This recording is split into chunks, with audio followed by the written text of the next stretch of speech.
truth reigns, justice is done with mercy, and all are reconciled in love. We put the intention of our prayers into action by the way we live. And we live in the hope of our prayers by teaching ourselves and our children how to live in peace with one another, work through our differences, and seek after noble enterprise, according to the gifts given to us. We ask these things in the name of the sake of Jesus Christ, our Lord. Amen. Say the Lord's Prayer. Our Father, who art in heaven, hallowed be thy name. Thy kingdom come. Thy will be done on earth as it is in heaven. Give us this day our daily bread, and forgive us our trespasses, as we forgive those that trespass against us. And lead us not into temptation, but deliver us from evil. For thine is the kingdom, the power, and the glory, forever and ever. Amen.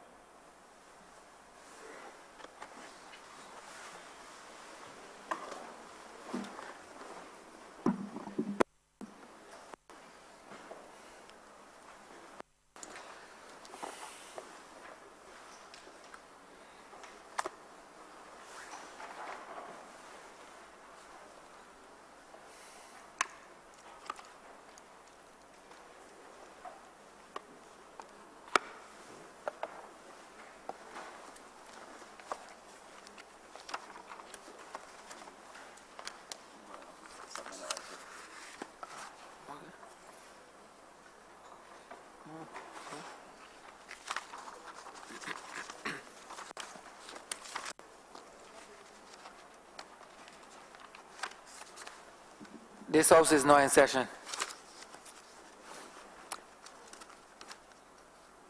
Minutes of the meeting held on Tuesday, 23rd July 2019 to be deferred. Honourable Member City of Bridgetown. Mr. Speaker, I beg to move that the minutes of the meeting held on Tuesday, 23rd of July 2019 be deferred.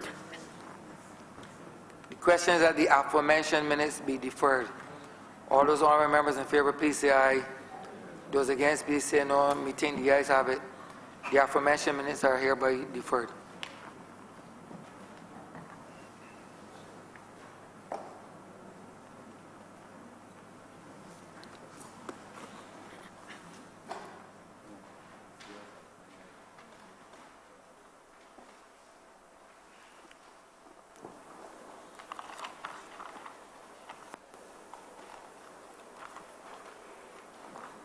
Announcements by Your Honour, the Speaker.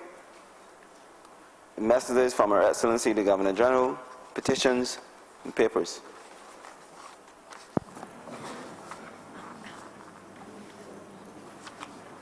Honourable Member City of Bridgetown. Mr. Speaker, I am commanded to lay the report of the Joint Select Committee on the Data Protection Bill 2019, the 2018 Annual Report and Financial Statements of the Central Bank of Barbados on behalf of the Minister of Finance, Economic Affairs and Investment, and the company's Amendment Regulations 2019 on behalf of the Minister of International Business and Industry. Jeffrey, the other one. Is another?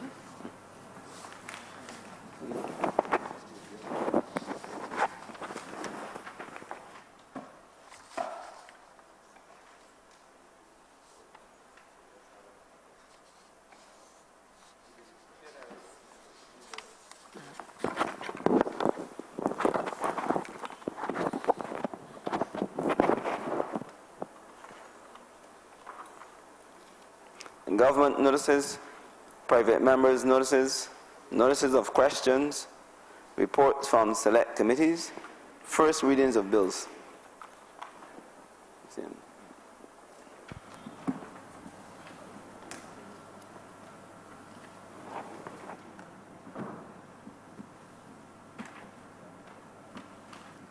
Honourable Member City of Bridgetown. Mr. Speaker, I beg to move the first reading of the Data Protection Bill 2019.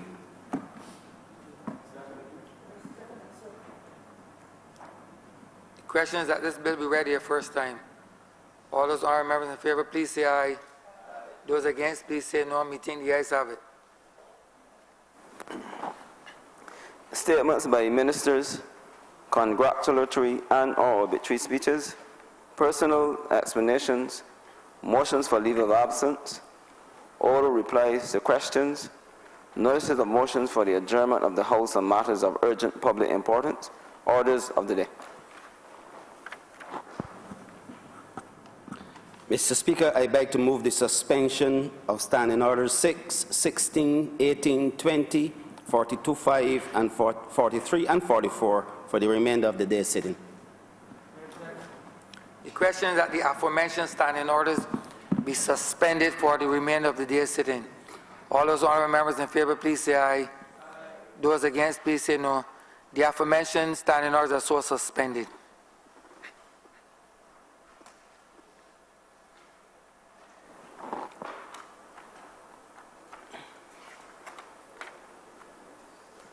Government business. Order number 8, sir. In the name of the Honourable Minister of Small Business, Entrepreneurship and Commerce, to move the second reading of the Data Protection Bill 2019. The honourable member for St. George South. Thank you, Mr. Speaker. Mr. Speaker, I rise to start this debate on a bill entitled An Act to Regulate the Collection, Keeping, Processing, Use, and Dissemination of Personal Data to protect the privacy of individuals in relation to their personal data and to provide for matters related to both the regulation and the protection of the privacy of individuals. And when cited, this will be termed the Data Protection Act 2019. But, Mr. Speaker, I begin this debate by referencing the internet. And, Mr. Speaker, the internet has made it very easy for people to access information by visiting a website or by simply buying and selling goods and services online with the tip of your finger. But, Mr. Speaker, most consumers are always not aware when they indeed visit the internet and websites and indeed they buy services and goods online. They're really not aware that doing this, the organizations that they transact business with, or if you want to put it in layman terms, that they deal with, are indeed collecting personal data on individuals.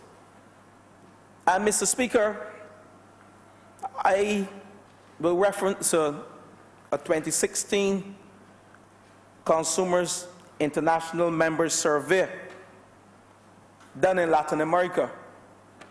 And it says that individuals, that 70% of the persons who responded to this survey in 2016 on how individuals' data is collected, they fear over the loss of privacy. And indeed, they stated... Make that a document of the House, honourable member.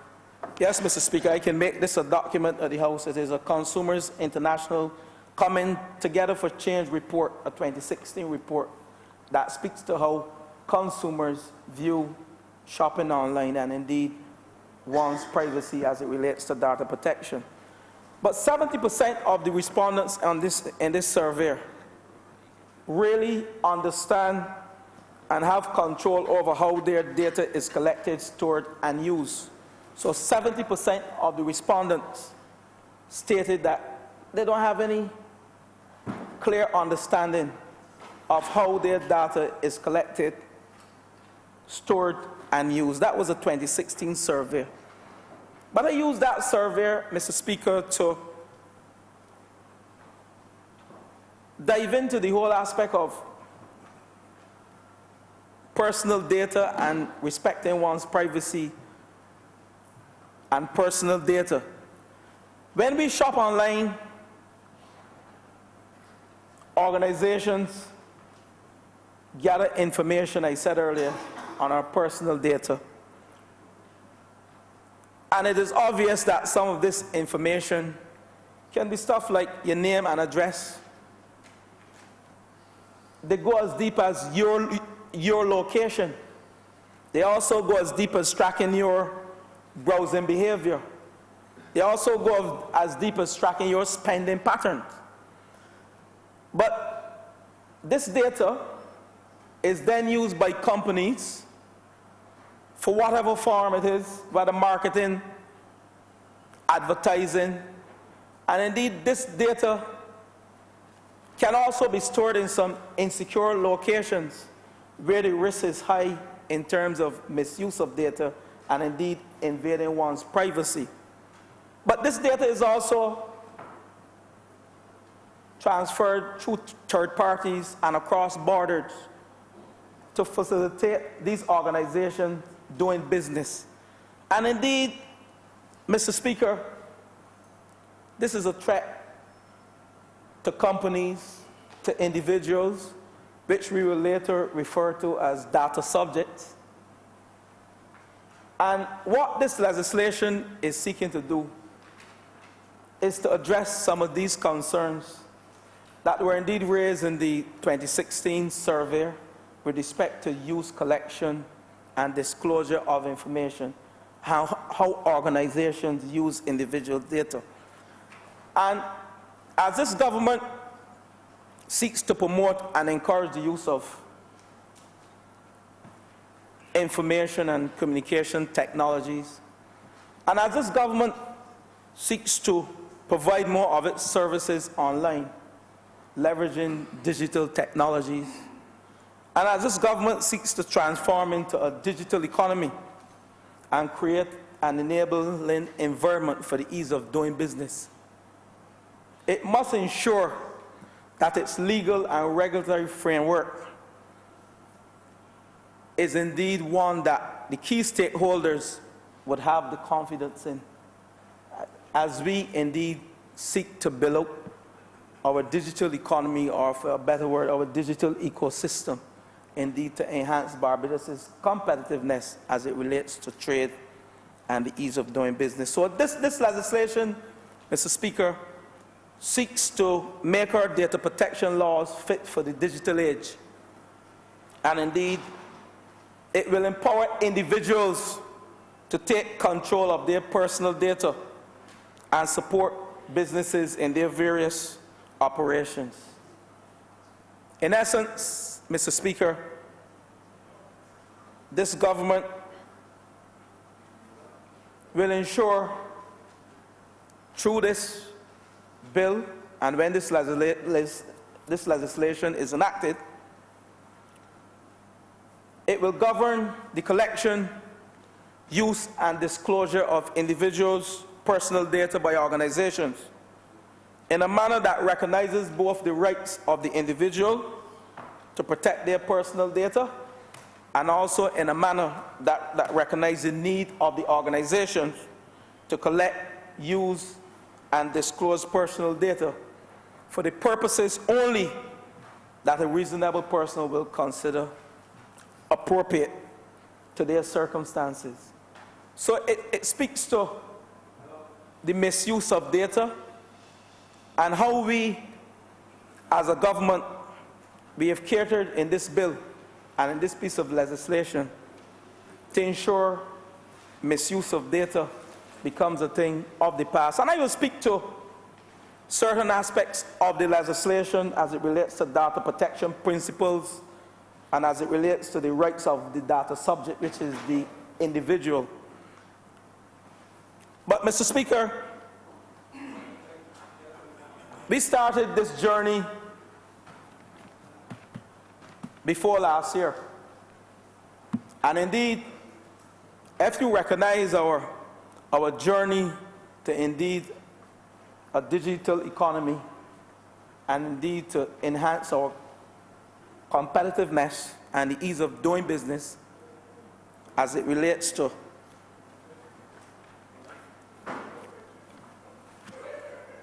as it relates to information and communications technologies, you will recognize that there are some legislation that were passed in this chamber.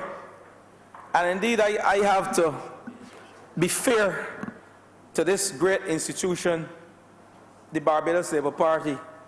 And indeed, I'll be fair to this institution because the years 1994 to 2008, we enacted 3 key pieces of legislation which will support when enacted this data protection bill. And I will list the 3 of them. The Electronic Transaction Act, which came into effect in March 2001, which seeks to give some equivalence between documents in an electric form and a paper-based form. And this act, back in 2001, also made provisions for the protection of data and privacy in Section 22 of this act, the Computer Misuse Act, Cap 124. So indeed, that piece of legislation was enacted in 2001 under this administration, the Barbados Labour Party. Mr. Speaker, I go further. The Electronic Transaction Act,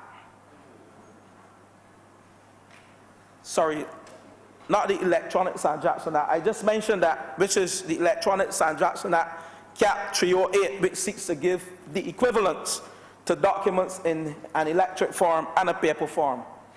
But we went further and we enacted the Computer Misuse Act, Cap 124, back in 2005, indeed, which provides for the safeguards in the respect of information stored in computers and computer systems. That legislation was enacted in 2005. We went further. The Telecommunications Act, indeed, that came before the Computer Misuse Act, and that piece of legislation was enacted in September 2002. So indeed, Mr. Speaker, you saw a trend by this administration that seeks to build out the digital economy, that seeks to position this country in a digital age as it relates to the ease of doing business, and it relates to driving the cost of operations down, and as it relates to enhancing Barbados' competitiveness. And indeed, we have to credit the Barbados Labour Party, who was the then government at the time between 1994 and 2008, for putting these 3 pieces of legislation on the book. Indeed, that was visionary. And indeed, we are here with this bill, the Data Protection Bill. But I want to say to this Lord Chamber, Mr. Speaker, that the journey on this Data Protection Bill started back in 2005 as well, under the Barbados Labour Party administration, under the Ministry then of Commerce, Consumer Affairs and Business Development. And I had a series of activities to inform the public about the provisions of this bill. And some of them include requests for comments on the bill, seminars to discuss the provisions of the bill, and presentations to various interest groups. But Mr. Speaker, between February 2008 and 2018, nothing was done on this data protection bill. Recognize the years 2008 and 2018. Not much work was done on this data protection bill. But I want to, at this point, single out an individual. And I know, Mr. Speaker, it's not right to call names. But the e-commerce officer within the then Ministry of Commerce, Consumer Affairs and Business Development, he's sitting here in the chamber this morning, championed this cause on behalf of the government. and indeed to bring the bill to a stage that we handed it over indeed to the Ministry of Information, Science and Technology. And I want to congratulate the Ministry of Commerce, Consumer Affairs and Business Development for indeed leading that charge from 2005 up to last year, 2018, when it was handed over to the Ministry of Information, Science and Technology.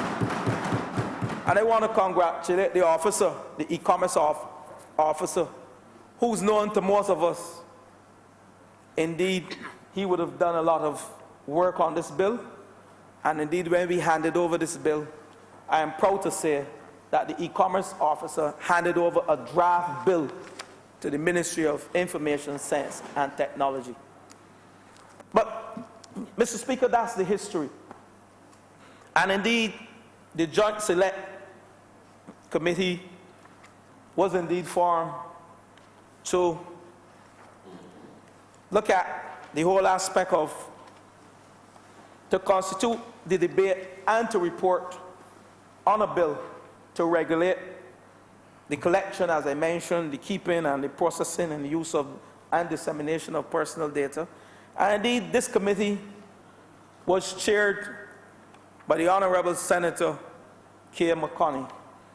And indeed, it comprised of members from the Senate, from the upper chamber, and the lower chamber, and indeed the opposition leader, the member for St. Michael West. And I'm proud to report that the committee, after 4 sessions, only 4 sessions, was able to go back to the upper chamber and bring a bill that we're here this morning debating, having solicited comments from key stakeholders. And indeed, the terms of reference of the committee was as follows, and I will just list it: to inquire into and determine whether the bill as drafted effectively fulfills the express objectives of improving the protection of personal data. Secondly, to examine whether the bill as drafted will, upon effective implementation, contribute to an ethos of compliance with data protection, thereby promoting transparency and accountability. And last but by no means least, to make recommended changes, if deemed necessary, to the bill as drafted for further consideration by the Chief Parliamentary Council. And indeed, after 4 meetings, there were meetings on the 24th of June 2019, the 26th of June 2019, the 1st of July 2019, and of course, Monday the 8th of July 2019. And the minutes of the meetings are appended, and indeed the Joint Select Committee report has been made a document of the House. And indeed, all members of this chamber can refer to the minutes of this Joint Select Committee. And indeed, I want to compliment the Prime Minister for having the vision to push this cabinet to indeed take that legislation that lay dormant for 10 years, to address the legislation with a view to enhance Barbados' competitiveness and also to enhance trade facilitation in this country. And I want to thank the stakeholders. There were, of course, 5 oral presentations that were aired through Parliament website. And then there were written presentations. The submissions were received from several persons. And I won't get into the names, but I want to thank all those persons because it is on the website and it has been made a document of the House that we can reference and indeed see those businesses and indeed the private sector, the level of private sector input. And indeed comments were indeed taken, and we made some amendments as a result of stakeholders' consultation. And that is true transparency of this government. One of the clauses that were included, and you can view it again, clause 93, which speaks to the liability of the data processors and data controllers, and indeed the rights of compensation for those data users, and this came as a result of deep consultation. So indeed, the Joint Select Committee did their work, and I want to thank the chairman and the members of the Joint Select Committee and all those stakeholders who contributed to getting this bill to a stage whereby we can now debate it in this lower chamber. But, Mr. Speaker, the important factor to take into consideration about this bill is that the bill has a level of compliance with the European Union General Data Protection Regulations. And one may wonder why we are so interested in only the EU. We did research, and not only did we research the European Union General Data Protection Regulations, but we also did research on Malta, Australia,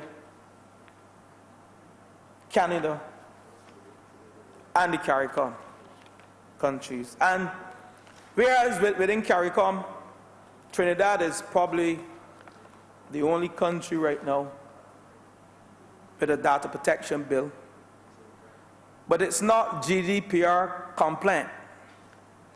And indeed, when enacted, Barbados will become the only region, the only country, in the region that has data protection legislation that is GDPR compliant. And I will speak to this as it relates to the ease of doing business and as it relates to trade, as it relates to the CARIFORUM EU and Economic Partnership Agreement, and what it speaks for this country as it relates to doing business and trade facilitation. Mr. Speaker, the member for Christchurch, East Central, in this lower chamber, piloted a bill, Customs Amendment Bill, and critical to this Customs Amendment Bill was the platform for doing business as it relates to trade across borders and goods coming through our seaport and leaving our seaport and leaving our airport as well. And that platform that he spoke about with respect to trade facilitation was the Asekuda World. The Asekuda World system that indeed will enhance how we as a country and how customs in general process goods and services, and indeed to lower the cost of operation and to give real-time data. And indeed, when we speak to the EU and GDPR compliant, we recognize that most of our tourism product, or I should say arrivals, emanate out of the UK. And indeed, this speaks volume for having this country, this 166 square miles, EU compliant. Because what it does for us as a country is to enhance our competitiveness and strengthen our position as a trusted business hub.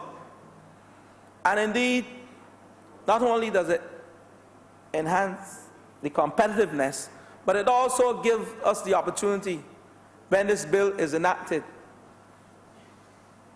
to become the first country within CARICOM, within the region that is GDPR compliant. And what that speaks to is a choice for other countries who are doing business within the region to use Barbados as a global data management and processing services hub.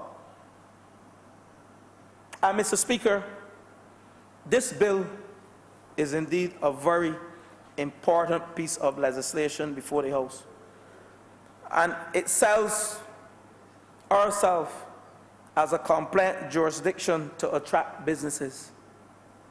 We recognize that our ratings over the years by Moody's and Standard & Poor's came as a result of a number of factors, but I'll stay on the business front and the ease of doing business. We are at, member for St. Michael South is 129 out of 191 countries. And he spoke about it in the last debate. We are 129 out of 91 countries as it relates to the ease of doing business. And indeed, it is bills and legislation like the data protection and being GDPR compliant with EU regulations that can enhance Barbados's track record and competitiveness as it relates to trade facilitation and the ease of doing business. So, Mr. Speaker, we studied a number of jurisdictions, but the European Union indeed is one that is critical for Barbados's future as it relates to financial services, as it relates to the tourism product, as it relates to real estate, and also the construction industry. And it is very critical for investors and investment coming to this country. So our growth, whereas we have not, or we did not sought to discuss these issues with our Joint Select Committee, our focus was indeed on the legislation and indeed to make sure that our key stakeholders were comfortable with the legislation. And indeed, you will find some persons who have their concerns, and indeed some were valid concerns, and I will address some of them as it relates to the micro, small, and medium enterprise sector later in my presentation. But indeed, that process was a transparent process, and that process allowed the ventilations of concerns and indeed comments in a very transparent way and in a very cordial way. And I want to congratulate the chairman of the Joint Select Committee, the Minister of Information Science and Technology, the Honourable Kim McConnell, for indeed showing true leadership as she chaired that Joint Select Committee over the 4 sessions. And indeed, she showed a depth of knowledge that I feel comfortable with coming here this morning to present in this lower chamber, having been a member of that Joint Select Committee. So, Mr. Speaker, this bill before the House, it is one that will bring some level of comfort to organizations and also to individuals whose data will indeed be used, and indeed they have a recourse as will be outlined in the bill. Mr. Speaker, we recognize that this bill created some level of discomfort for some stakeholders. But I want to assure the stakeholders that most, if not all, of the concerns that have been expressed over the 4-day deliberations and indeed inputs that were channeled to the Joint Select Committee, those concerns, some of those concerns, or most of those concerns have been dealt with in this bill. But I wish to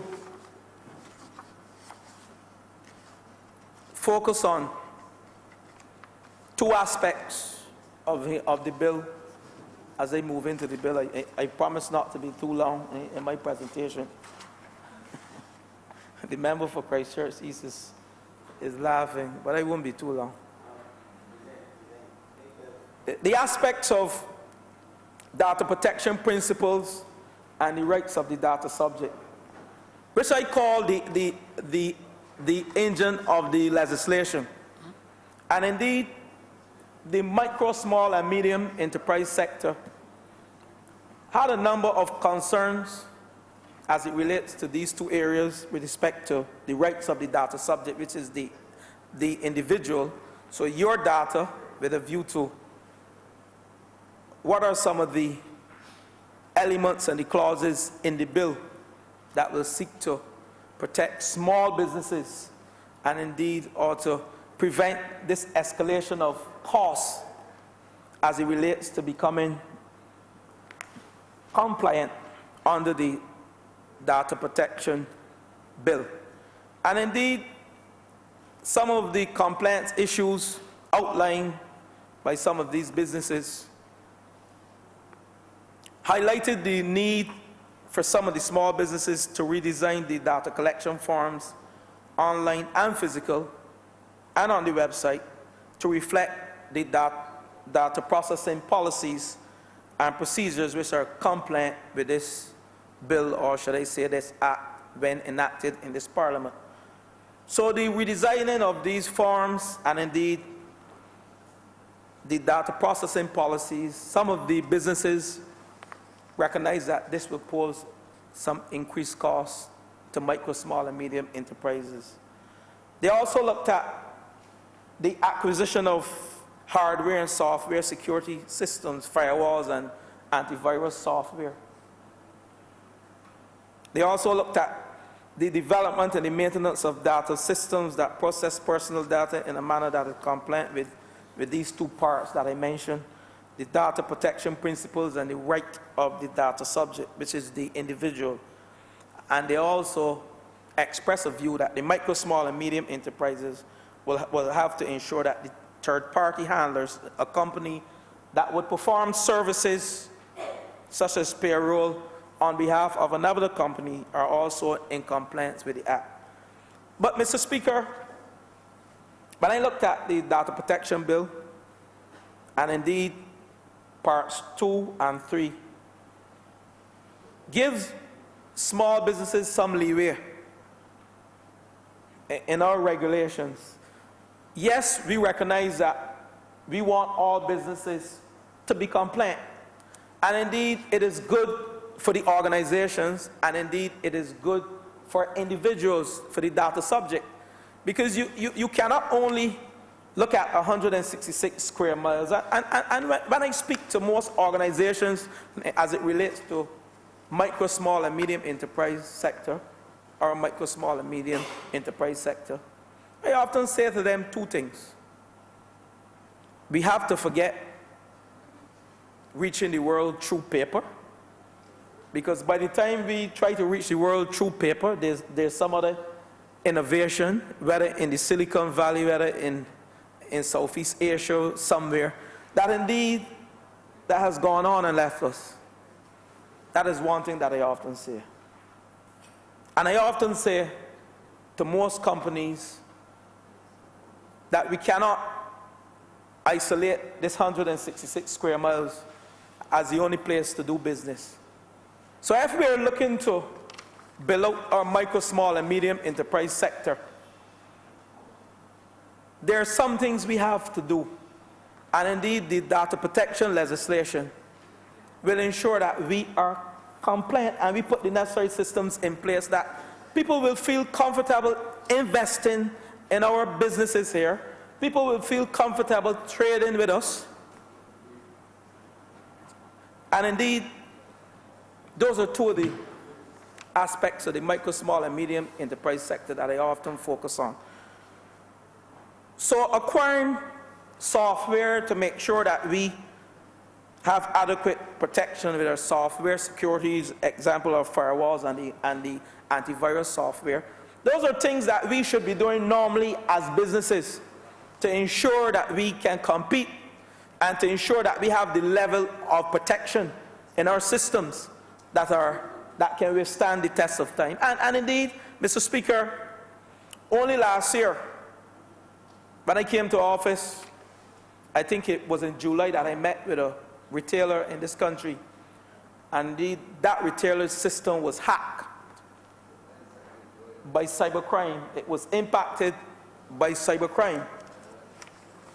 And when that retailer told me the cost to his business, it was more than $500,000 over a 2-day period as a result of his system being hacked. So we have to not only look at the challenges or what we perceive as challenges, But we have to look at the opportunities that this data protection bill will give to the micro, small, and medium enterprise sector as it relates to trade facilitation and doing business across borders. And indeed, when we speak to the ease of doing business, the electronic single window, I know the Honourable member for St. Michael, for Christchurch East Central, and I know the member for St. Michael South Central will speak on this bill, because she had lead responsibility for investment in this country, and she recognized that trade facilitation is big business for this country, and indeed, it is business that presents opportunities for the micro, small, and medium enterprise sector. Not only the micro, small, and medium enterprise sector, but for investment in this country on a whole.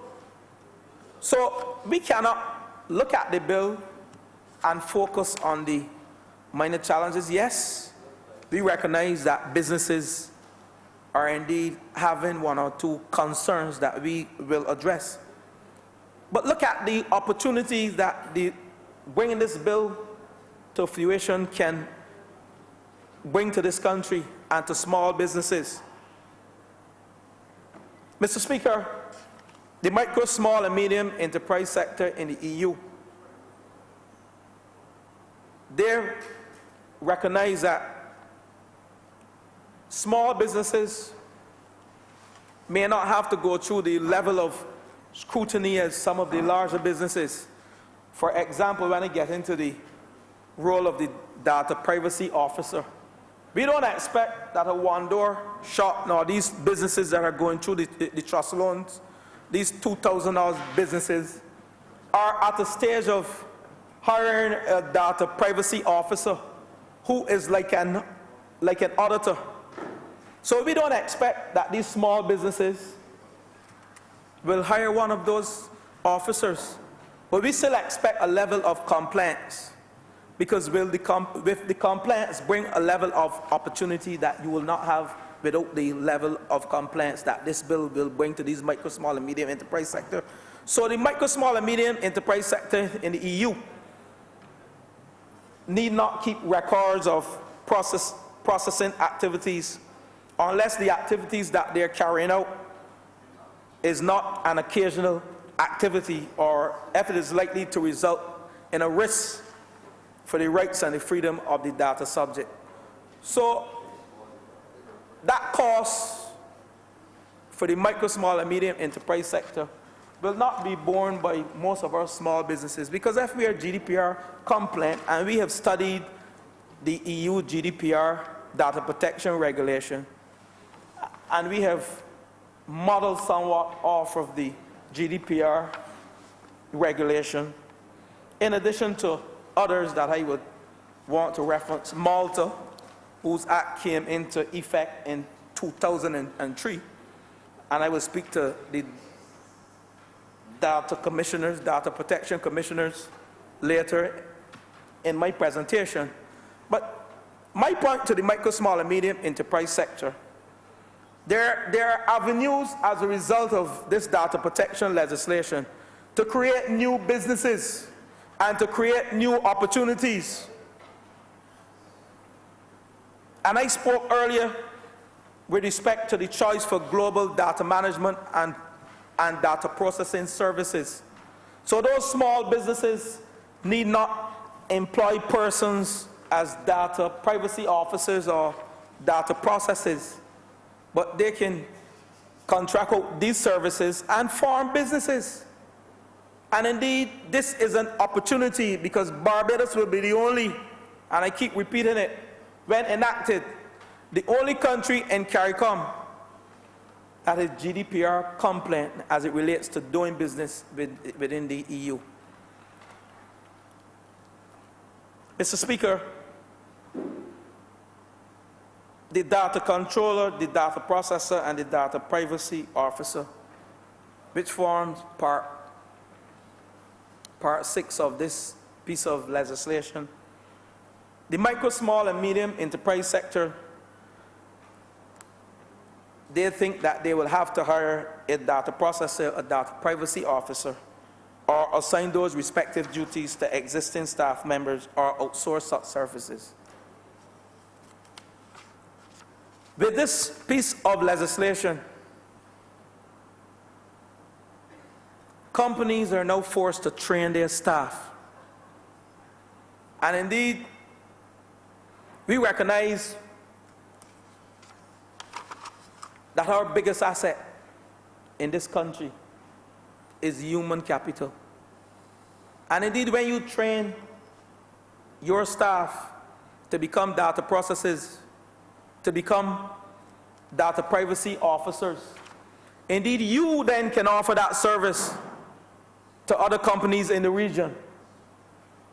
So I continue to see the enactment of this legislation as an opportunity, despite some of the challenges that would have been brought to the Joint Select Committee by the micro, small, and medium enterprise sector. The requisite training for the data controller, I mean, these are services that can be provided in-house. Data processor. This is no huge cost when you are budgeting for a year. But as small businesses, those guys that are coming through the trust loans, who we are trying to move from the informal business sector to the formal sector, based on the micro, small, and medium regulations within the EU, you don't need to have these persons within your institution, especially the data privacy officer. So in the EU, the data controllers' processes are calibrated to the size of the business and or to the nature of the data being processed. So if you don't have a large amount of data being processed, or you don't have a huge business, then there's no need for you to have a data privacy officer. So micro, small, and medium enterprise sector need not appoint a data protection or data privacy officer unless the core activities require regular and systematic monitoring of the data subject on a large scale. And this is outlined in the bill.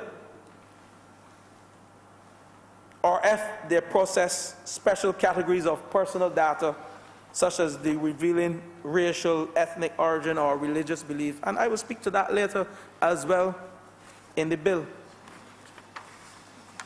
Personal breaches. Mr. Speaker, the micro, small, and medium enterprise sector within the European Union under the GDPR will not be under any obligation to report all data breaches to individuals unless that breaches represent a high risk for their rights and their freedom. So someone might breach, might not be compliant in some form, but you don't have to report all those breaches if they're not going to pose any risk for you, for your rights or your freedom. And based on what we looked at within Section 63 and Section 64 of the Act, we have within our Act these relevant sections as it relates to personal data breaches, like hacking personal data or stolen or stealing data or using data for other reasons than what it is intended for. There are elements in the bill to address these issues. Transferring of personal data out of Barbados, Part 4. And indeed, the micro, small, and medium enterprise sector need to develop what we call corporate binding rules, which are listed in Section 25 of the bill. And I pulled out the micro, small, and medium enterprise sector first before I get into the elements of the bill, because when we speak about business facilitation and the ease of doing business, and indeed growth within the micro, small, and medium enterprise sector, when we look at international best practices, we recognize that that sector contributes to approximately 40 to 50% of GDP. And indeed, if we are bringing legislation to our books that can have an impact on this sector, it is our duty then to explain that what you're seeking to see as a problem is not really a problem for the sector. So, Mr. Speaker, those were just a few elements of the bill that I pulled out to allay the fears of the micro, small, and medium enterprise sector, and to let that sector know that with this bill, there are tremendous opportunities that lie before us as a country and that lie before us as a sector. And we have to use this opportunity to create businesses. We have to use this opportunity to enhance trade. We have to use this opportunity to grow that sector in terms of GDP. We have to use this opportunity to enhance Barbados' competitiveness. And last but by no least, we have to use this opportunity to move beyond the 166 square miles, come out of the box. So I say to the micro, small, and medium enterprise sector, this piece of legislation has within it elements to address your concerns, and indeed, we have started to. But, Mr. Speaker, I now move to the main elements of the bill. And there are certain definitions that I will reference as I speak on various sections of the bill, such as personal data, data subject, which refers to individuals whose data will be processed, whose data will be controlled by a data controller. I will reference a data controller, and each time that I reference, I will give the definition to bring clarity to the bill. So, Mr. Speaker, the two elements of the bill, which I refer to as the engine of this legislation, are parts 2 of the bill, which speaks to the data protection principles, and also part 3 of the bill, which speaks to the rights of the data subject. Mr. Speaker, the data protection principle, this bill outlines 6 data protection principles that the organizations need to follow when collecting, processing, and storing individual personal data.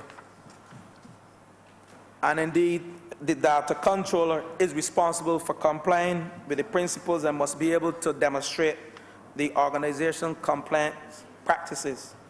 So this section sets out the role of the organization for personal data and how it holds and how it controls the personal data. And this is very critical, Mr. Speaker, because businesses and organizations, as we move up the scale from micro to small to medium enterprise sector, this bill impacts more significantly as it relates to the data privacy officers and the data controller and the data processors, and indeed the role of the commissioner and the role of the data protection tribunal, which is the recourse that data users have. So the first element of the bill that I will speak to is the process of personal data, the processing of personal data. And indeed, Mr. Speaker, the bill states that data should be processed lawfully, fairly, and in a transparent manner. And Mr. Speaker, what this does is to give some level of credibility to the rights of the individual, to make sure not only that the data is processed lawfully and in a transparent manner, but to identify the valid grounds for collecting and using someone's personal data, the data of the data subject. And indeed, that you do not do anything when collecting someone's data to breach the law. So this section, data protection principles, really gives some level of what I call clout to both the data subject as it relates to feeling comfortable that your data can be used for the purpose in which is intended for use. and not to use your data willy-nilly for some other reasons that organizations or data controller or data processor sees fit in terms of marketing someone else's business, in terms of misusing your data to collect information that is not needed for the business. And indeed, the processing of the personal data should be done in a way that is not unduly detrimental, unexpected, or misleading to the individuals concerned. That is what I just mentioned. So you have to process data for the reason in which you collect that data. So if you're collecting data in an organization for payroll purposes or for NIS purposes, then you cannot take that data subject data to determine or to use to determine how much children that data subject has, or what that data subject does with his money. Once he has paid NIS and he has complied with all the organization's statutory requirements, that is the reason you collect that data within the payroll and the HR. So if you're going to use that man's data or that lady's data or the data subject, which I shall refer, for other reasons than which it is intended, then you have breached the law, and there are aspects of the legislation that will treat with fines and breaches of personal data later on in the legislation. This section also speaks to make sure that data use must be clear, open, and honest with people from the start about how you use their personal data. So the data controller, who is responsible for the collection of the data, must tell the data subject what they're using the data for. Gone are the days when you're going to say, the member for St. Peter, come here, give me data, your name, where you live, blah, blah, blah. And don't tell the member for St. Peter what's the purpose of the data.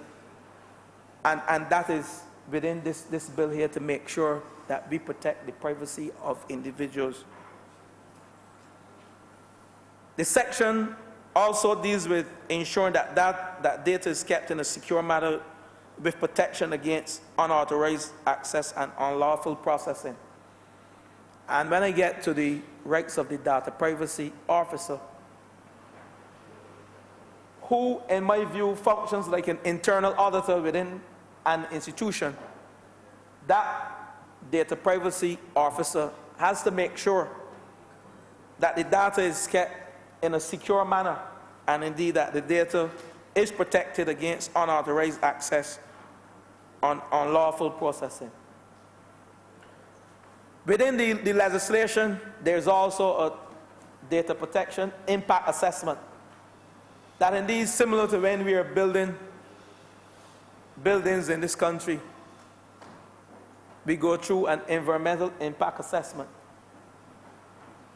Within this bill, when we are collecting data and we are using data in a large amount, or we are processing a high amount of data, not even a high amount, but we have a duty to make sure that the organization, we look at the risks, we look at the level of security in terms of protection not only from cybercrime, and I mentioned the whole aspect of cybercrime as I spoke to this micro, small, and medium enterprise sector, where one company thus far was hit with 2 days and lost close to $500,000. The data protection impact assessment has a role to play in making sure that you are not only compliant, but you have the necessary systems in place to protect you against cybercrime. So this section, data protection principles, I call it one of the engines of the legislation. Fairness of processing. Mr. Speaker, we recognize on page 20, clause 5(1), that speak to the fairness of processing. Personal data must always be fair as well as lawful. If any aspect of your processing is unfair, you will be in a breach of this principle. And they speak to what fairness means, that you should only handle data in ways that people will reasonably expect and not in use in ways that have unjustified adverse effects on them. And it speaks to this in Clause 5, fairness of processing. Conditions of consent.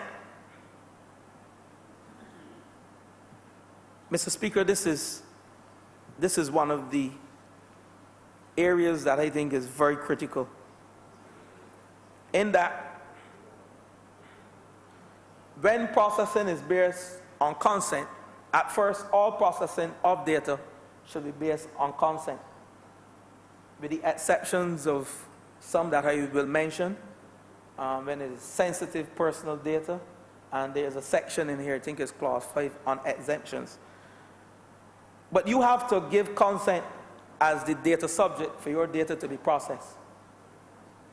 Where processing is based on consent, the data controller should be able to demonstrate that the data subject has consented to processing of his or her personal data. And it goes on further. The data subject, which is you, the individual, shall have the right to withdraw his or her consent at any time, which speaks to that's clause 23. So the withdrawal of the consent by you, the individual, shall not affect the lawfulness of processing based on consent before. So you may give your organization, say your marketing or HR organization, the right to process your data. But later, you recognize there is reason for removing or withdrawing the consent that you have given.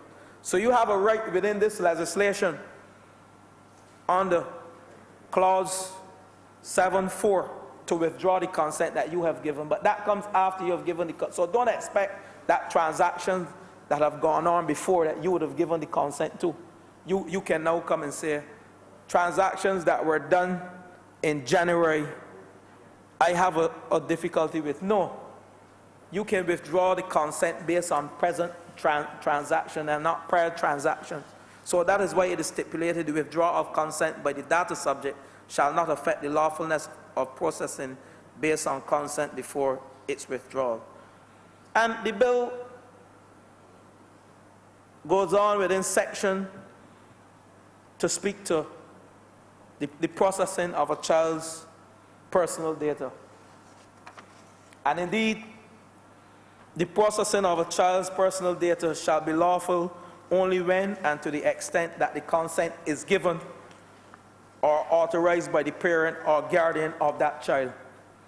So you cannot process a child's data. And a child is classified as a person who is under the age of 18 years. So you cannot process a child's data without the consent of his parents or guardian. Processing of sensitive data. Indeed, this is very critical. What we term sensitive data. And indeed, it is described as sensitive personal data. And it's personal data that consists of information on data subjects, which are you, based on race, based on ethnic origins, based on political opinion. Very interesting. Sensitive data, and I can list all the aspects of sensitive data categorized here in the bill. Racial or ethnic origin, political opinions, religious beliefs or other beliefs of a similar nature, membership of a political party, membership of a trade union, genetic data, biometric data, sexual orientation or sexual life, financial records or position, criminal records, or processing for any offense committed. These are classified as sensitive personal data. Now, Mr. Speaker, this is critical. because the processing of sensitive personal data shall be prohibited unless certain conditions are met. So you are prohibited from processing sensitive personal data as I outlined in the Act, what they are, unless certain conditions are met. And I will list some of them. Provisions are made in the bill, Mr. Speaker, that determine the conditions under which processing can be done. And indeed, there are some areas that you cannot stop the law, or you cannot infringe the law. Those are the words, Mr. Speaker. And you cannot breach the law.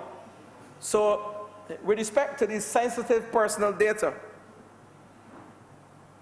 you cannot process this data unless some of the conditions that I will outline are met. For the exercise of any functions of either House of Parliament. So either House of Parliament has the right to process sensitive data, your sensitive data. For the administration of justice, you cannot interfere with the law. You should not interfere with the law. So, processing sensitive data can only occur under certain conditions necessary for the administration of justice.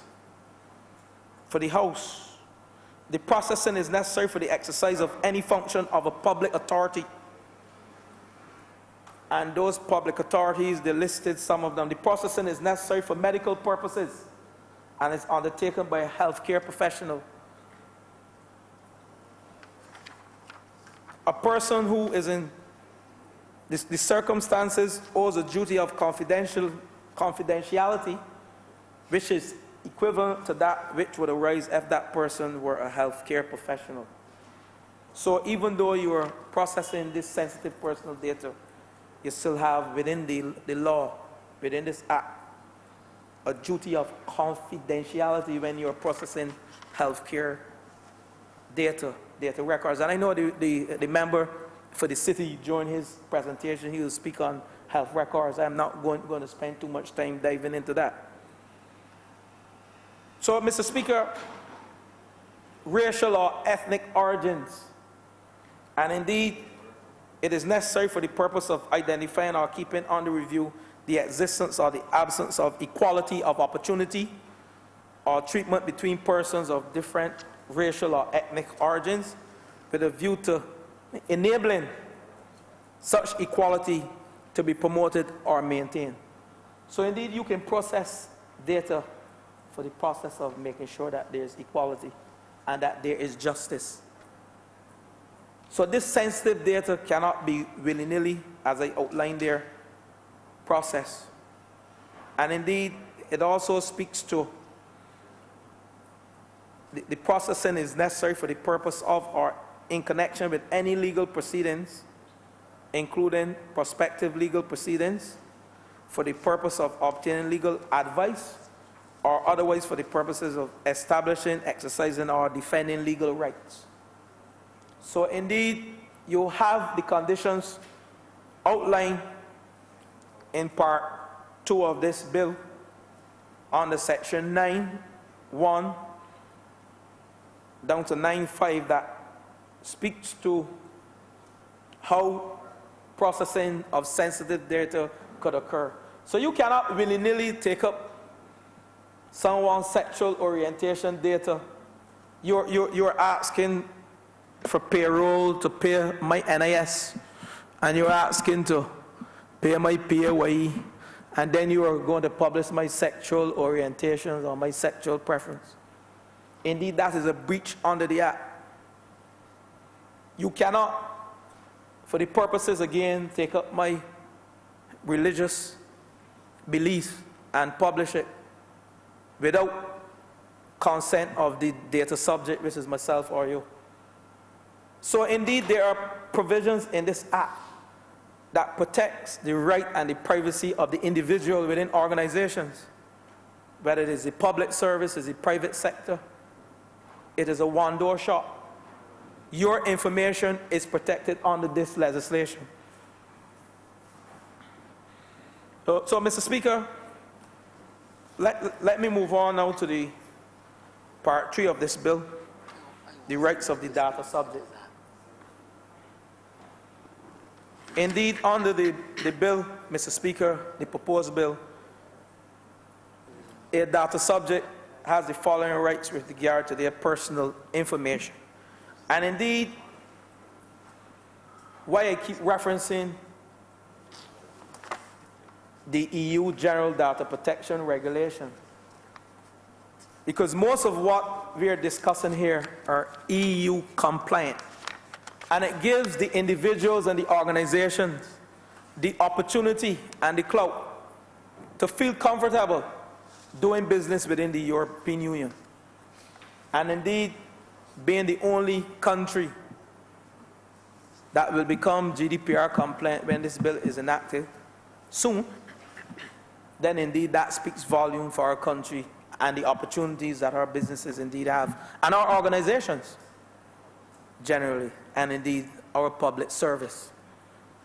So the rights of the data subject, the right of access, this speaks to the data subject should have the right to obtain from the controller, the data controller, who is the person responsible for the processing of the data subject data, confirmation as to whether or not the personal data concerning him or her are being processed.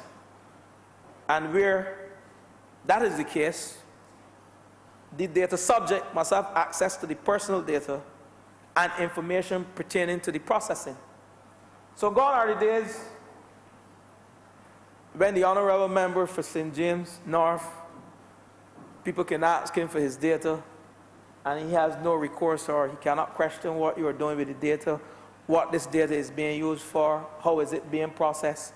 So the data controller has the responsibility to inform you, the data subject, as to what your data is being used for. And you have right to access. So when you ask your data controller, that is the person who takes your data and prepares it for processing, you have a right to access your data.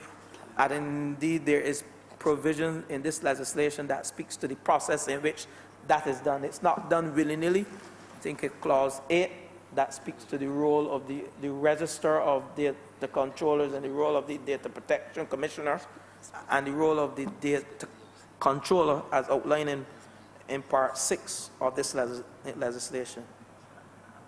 The right to rectification.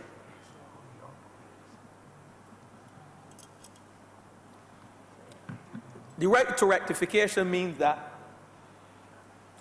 at any time you can correct data, you can request as your data subject the right to correct inaccurate personal data concerning yourself.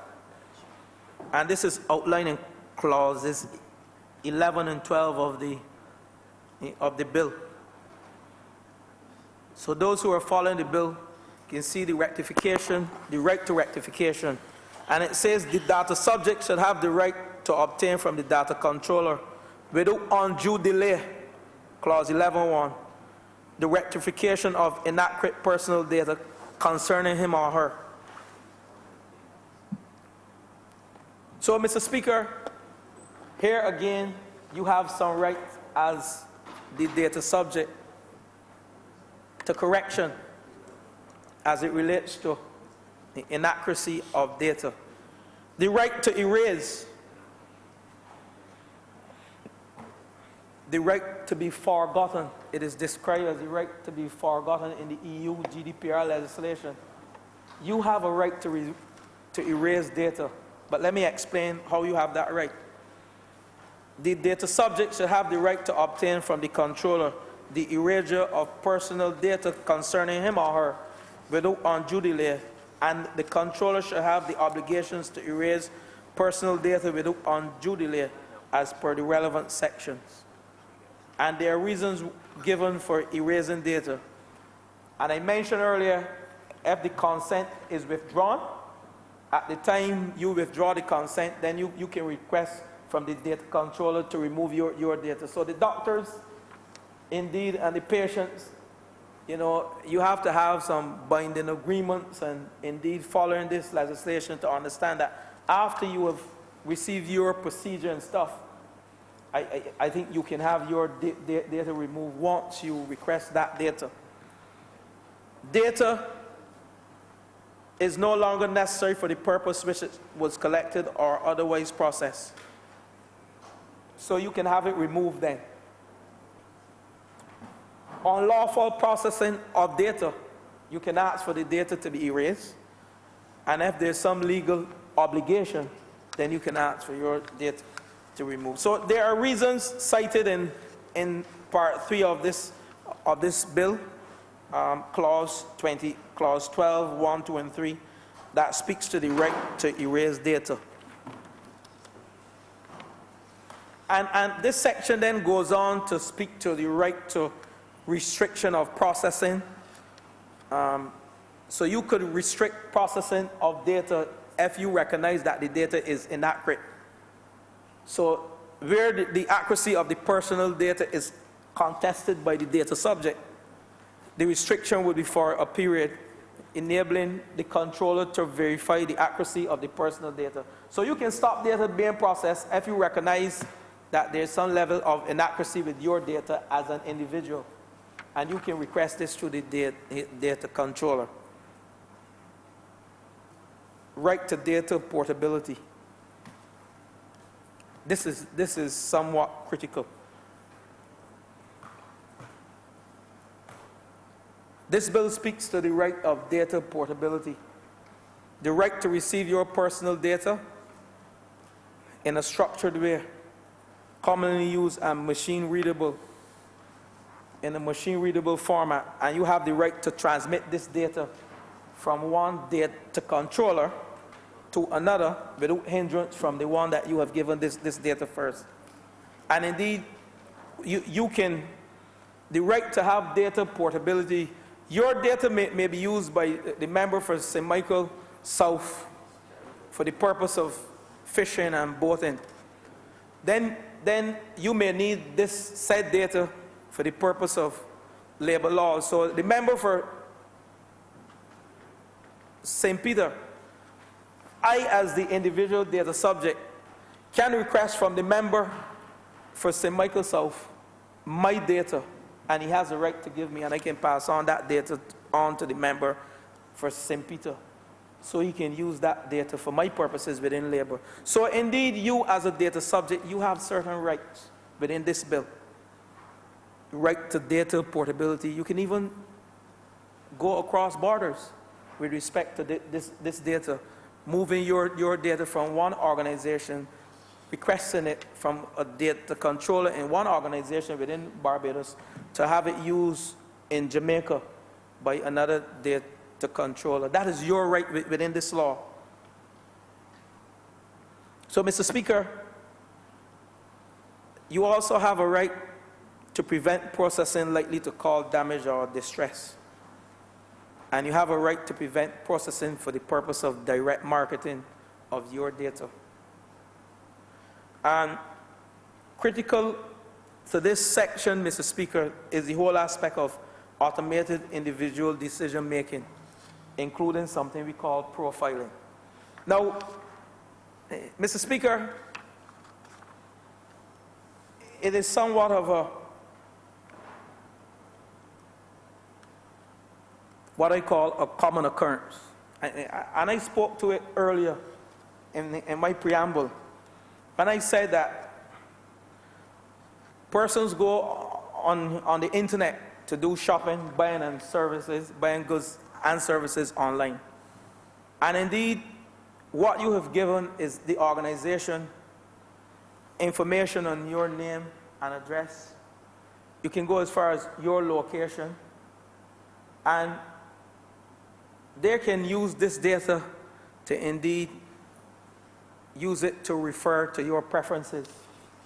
And indeed, this is all automated data decision making. But this bill speaks to the fact that this is not the only way that you should get information on an individual data subject. And it speaks to the right of the data subject to stop you from using the automated data profiling, seeing my data online, and you using it to come to a conclusion as to who I am as a person, and indeed that is prohibited by this act, by this bill, sorry. So the right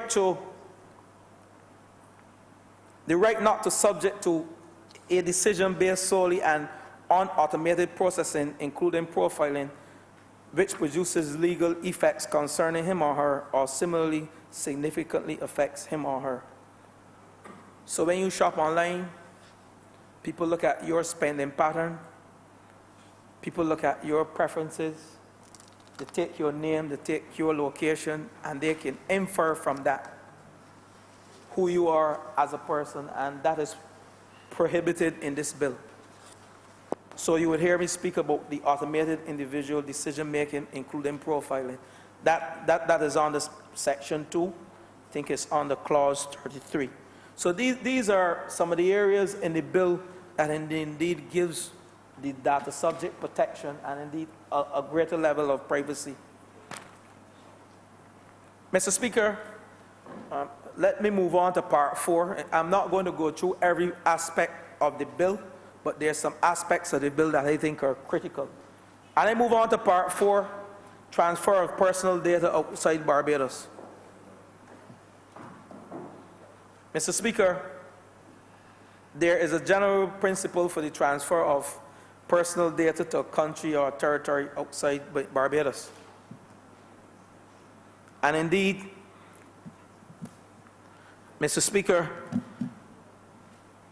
what this bill speaks to, there must be an adequate level of protection for the rights and freedom of data subject in relation to processing their personal data across borders. And this bill speaks to some safeguards, appropriate safeguards under section 24 of the bill and binding cooperation rules. And let me spend a little time on the binding cooperation rules. When this bill is enacted, we will become, as a country, GDPR compliant. So, I don't want to use the word that we have a preference for trade before the other Caribbean territories that we trade with the European Union, but we have some credibility as it relates to our data protection legislation. And the whole aspect of the binding agreement was demonstrated in the United States when the United States Department of Commerce and the European Union Commission, they formed what they call the EU-US Private Shield Framework. And indeed what this does, this was designed by the US Department of Commerce and the European Commission to provide companies on both sides of the Atlantic with a mechanism to comply with the EU data protection requirements when transferring data from the European Union to the United States in support of the transatlantic commerce, in support of trade. So whereas the United States has data protection legislation, the United States is not GDPR compliant. So in an effect to regularize trade by the EU, to make sure that their laws are indeed respected and that they can transfer data to the United States, they came up with a binding agreement, which is listed at page 41, binding corporate rules to allow the transfer of data from the EU to the United States.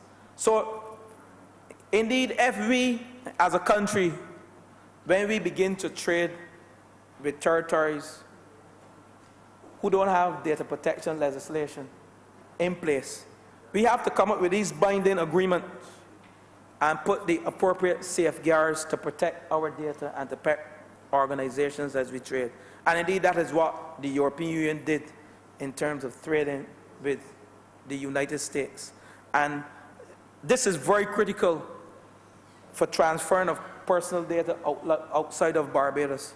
If there's one thing in this bill that we need to focus on as a country who indeed to move beyond the 166 square miles, we are saying we can trade and we have to trade. We have to do business with our partners, our counterparts. Trinidad passed their data protection legislation in 2011. Jamaica went like Barbados to Joint Select Committee back in 2015, I think. And Jamaica met some resistance from stakeholders, and indeed Jamaica had to backpedal. So Jamaica doesn't have EU or GDPR compliance as a result of stakeholders intervening as it relates to measures in the Constitution that spoke to privacy and rights of individuals. So it is very critical.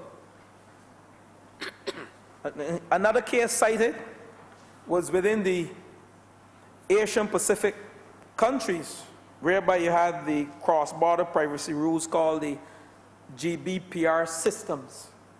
The CBPR systems, sorry, the cross-border private rules, CBPR systems of the APEC countries. And indeed, what this did was to allow these countries to develop uniform standard of data protection laws across the region so that they can trade within their region, within the APEC countries. And indeed, what they also did, which is critical, and I think we have to be mindful of this, while trading, this CBPR system did not displace or change any of the country's domestic laws and regulations as it relates to data protection. But what it did was to allow cross-border trade to take place by coming up with these binding rules for the countries within the APEC regions. And indeed, they listed some of the countries, China, Hong Kong, Indonesia, Japan, Korea, Malaysia, Philippines, Singapore, and Vietnam. They are part of this regional bloc that recognize cross-border privacy rules. So, Mr. Speaker, we have studied and we have put the necessary safeguards in place, and there are best practices out there. We don't need to reinvent the wheel. I have cited 2 cases between the EU and United States, how we can enforce our binding rules, how binding rules have been enforced, and also with the APEC countries, how they have enforced binding rules as it relates to data protection legislation so they can trade. And this is fundamental for countries, for companies, sorry, doing business across borders with countries that do not have data protection legislation in place. And indeed, we ought not to be afraid. We need to come up with the necessary binding legislation and the binding rules and the safeguards and the derogation rules to make sure that indeed our companies and our data subjects are indeed protected as we trade across borders with those countries that do not have the necessary data protection legislation in place. There are also penalties under a summary, penalties of say 500,000 or imprisonment of 3 years or both for non-compliance as it relates to trading. So once you have placed your regulations in place, your binding rules in place, then you have penalties. And indeed, these are some of the areas that are critical for us to focus on in this legislation. This brings me now to one of my final areas, Part 5 of the legislation, the exemption section from the rules. In some circumstances, Mr. Speaker, the bill provides for exemptions. And if any of the exemptions are applied, there will be no complaints with all the usual rights and obligations. And I will list some of the areas. So the rules do not apply, and you don't need no certification from the data subject to process the data. And I will list them. National security, crime and taxation, health records, journalism, literature and art. There is some recognition that there is legitimate needs for artists and journalists to carry out their work without undue impediments. And indeed, the bill provides for the collection without consent for artists and journalists for use in news and only for the purpose that it is supposed to be used for. And if they themselves breach this legislation, I think there is a section, not I think, there is a section in here that speaks to breaching the rules. So journalists, artists, parliamentary privilege, legal professional privilege, armed forces, appointment to public services, to the public service, sorry, examinations of all forms. These are some of the areas and under certain circumstances that these areas have been exempted from the bill. And this is part 5 of the bill. So we know for national security services, you cannot get in the way of the law. For the armed forces as well. And I spoke about journalists, and we spoke about the health records earlier, as it relates to putting certain safeguards in place to make sure that persons' health records and individual data subjects, documents on key aspects of them themselves are indeed protected. It is on the sensitive data, but it is exempted from the rule if it is being used for certain key purposes. So, Mr. Speaker, this brings me to the aspect of the Data Protection Commissioner. And indeed, this is a key role within this legislation. The bill makes the provision for us to appoint a public officer as Data Protection Commissioner, to be called the Data Protection Commissioner, who shall be responsible for the general administration of this bill. And they shall have staff appointed to the commissioner to discharge the functions. And some of the functions include monitoring and enforcing the application of the bill, promoting public awareness and understanding the risks and the rules and the safeguards and the rights in relation to processing. So the data commissioner is a very important person in this bill. Promote the awareness of data controllers and data processors of their obligations under the bill. So this is literally the central part of the bill, and in terms of the role that the data commissioner will play. And indeed, we would have studied some jurisdictions looking at the role of the data commissioner, and indeed how the whole process of appeal through the data commissioner is done. And we would have studied Australia.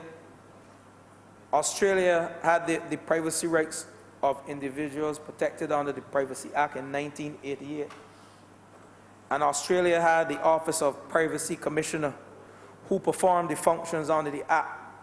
And what that person did in Australia was to provide information and advice about the privacy and the law, handling complaints, conducting audits, and undertaking promotional and educational activities. That office is a statutory authority that sits in the portfolio of the Prime Minister's office. Although the office is a government agency, it exercises independently of its regulatory and policy advising functions. So what that office does, similar to the Office of Public Counsel and the Office of Supervisory of Insolvency within the Ministry of Small Business, Entrepreneurship and Commerce, that is the role of the Office of Public Counsel, to address claims and complaints by businesses who trade and who do business, anything that's less than $20,000. And the Office of Supervisory of Insolvency deals with bankruptcy and insolvency. So we are now bringing someone, a commissioner, to deal with the administration aspect. And indeed, when we look at Malta, the Data Protection Act was brought into force in July 2003 in Malta, enabling the data subjects to enjoy their rights under the Act. And Malta has a similar system to what we have, a Data Protection Commissioner who has the responsibility to enforce the provisions of the Act, and in cases of violation may impose administrative fines or institute court proceedings.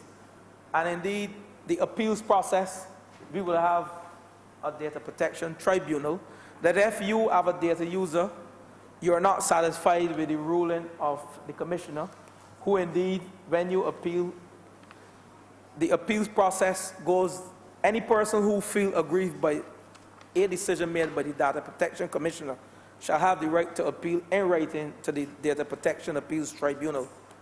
And this is Malta within 30 days from the notification to him of the said discussion. And also any part to an appeal to the tribunals who feel aggrieved by a decision of the tribunal may, on question of the law, appeal to the Court of Appeal. So you have the commissioner who will adjudicate, and if you don't like the appeals process for some reason or the other, you think that you are unfair as a data user, you have a right to appeal to the tribunal. And if you are not happy with the tribunal, then you have the law courts to go to. So it is a process that is fair, and it gives you recourse as an organization and as individual data subjects. And indeed, this is the one that we would have modeled our bill off for Malta. Because when we look at the UK, UK has somewhat of a bureaucratic system. And indeed, the appeals from the organization and companies against rulings handed out by the ICO, which is the Information Commissioner's Office, that is what it is called in the EU, the GDPR, as opposed to the Data Protection Commissioner. They call it the Information Commissioner's Office. They are heard by the General Regulatory Chamber, which is called the GRC, which was established in the 1st of September 2009, and sits within the first-tier tribunal. So the EU system under the GDPR has a two-tier system for appeals. Firstly, you appeal through the first-tier tribunal, and this is a generic tribunal established by the Parliament under the Tribunals, Courts and Enforcement Act to hear initial cases. So this is what they call the generic tribunal. An individual can appeal against a decision of the first-tier tribunal if it was wrong in law. However, that individual must first apply to the first-tier tribunal for permission now to appeal to the higher tribunal, which is called the upper tribunal. So you see the system within the EU is somewhat rigid. So you have a first-tier tribunal, then you have an upper tribunal, and then last but by no means least, you have the Court of Appeal against a decision that has been made by the upper tribunal. So we have modeled our system of appeal based on the Malta system, based on our research. And indeed, it is somewhat of a rigid system, and it gives, not rigid, but flexible in that you have a recourse. And indeed, you don't go to the law courts in the first instance. You have the commissioner, and if you are not satisfied with the commissioner's ruling, then you have the tribunal. And if you are not satisfied with the tribunal, then you go to the law courts. And that is the system that we have here. Mr. Speaker, we would have also, and I want to thank those persons who made the contribution in the Joint Select Committee, because the bill, having gone to Joint Select Committee, has a clause in it that speaks to compensation and liability for the users. And indeed, that speaks to the right of compensation and liability, clause 93 of the bill. And it says, an individual who suffers damages or distress due to any contravention of this act by the data controller or the data processor is entitled to compensation from the data controller or the data processor for that damage. So here you are binding the data processor and the data controller to make sure that what they do with your data is indeed what they are supposed to do with your data to protect your rights and your privacy. And if they contravene this act, then you have a right to hold them accountable. And indeed, I want to thank those stakeholders who made the contributions, because indeed, Section 93 of that bill came as a result of stakeholder consultation. And indeed, we continue to say as a government that our process is transparent, it's inclusive, and indeed, we recognize contributions from every single member of the stakeholder group that represented this committee or presented whether orally or written submissions with respect to how we came up with a final bill to come to this House. So indeed, I want to thank those members of the public, the stakeholders, the organizations, those businesses who indeed contributed to bringing this bill to this stage. And indeed, that speaks to the miscellaneous section thing. And of course, with any bill, you would have penalties. And indeed, the section 9 speaks to a set of fines ranging from $10,000 to $500,000, and terms of imprisonment ranging from 2 months to 3 years. And a person is subject to either or both of these penalties, depending on whether the offense, what type of offense is committed. And indeed, we listed the top end of the fines, but within the GDPR, within Europe, the EU, the fines are related to the size of the business. So you may see a big business, I think it is outlined as a percentage of that business, as opposed to what we have stipulated. And we really don't want to imprison anyone. This government is about decriminalizing and keeping people away from prison. We believe in enfranchising and empowering people. So whereas we have placed it within the legislation, we would hope that good practice and good data protection officers and indeed good data subjects recognize the importance of this bill as it relates to protecting the individuals and don't focus on the fines. Because if you do what is right and if you comply with every aspect of this legislation or most of it, then you don't have to worry about the fines. So it is there not to imprison you, but as a deterrent so you can comply with the legislation. And indeed, I want to re-emphasize that point, that in every single piece of legislation, you must have penalties. And the $50,000, the $500,000 is indeed capping off the highest point of fine that you will have. But Mr. Speaker, what I've just gone through represents some of the key elements of the bill. I don't wish to detain the House any longer, but what is critical for me, Mr. Speaker, I will end where I started. That this piece of legislation, Mr. Speaker, will put this country and sell ourselves as a compliant jurisdiction to attract businesses and investors to this country. This piece of legislation, Mr. Speaker, can put this country as a global management hub for data protection and processing services. This piece of legislation, Mr. Speaker, can create opportunities for businesses in the area of whether it is data processes, data privacy officers, and processing data. Barbados becoming GDPR compliant speaks volume in terms of trade facilitation as it relates to the CARICOM and the CARIFORUM and the EU Economic Partnership Agreement. It speaks volume to our economic development. It speaks volume to the ease of doing business. So as we seek to build out this country and create the enabling environment in this digital age, as we seek to implement a secure world, And as we seek to bring into being most of the necessary legislation that will give us that digital ecosystem that we are working on, whether it is through immigration, it's through customs, we recognize there are certain things we have to put in place, the legal and the regulatory framework, indeed to engender confidence among our people.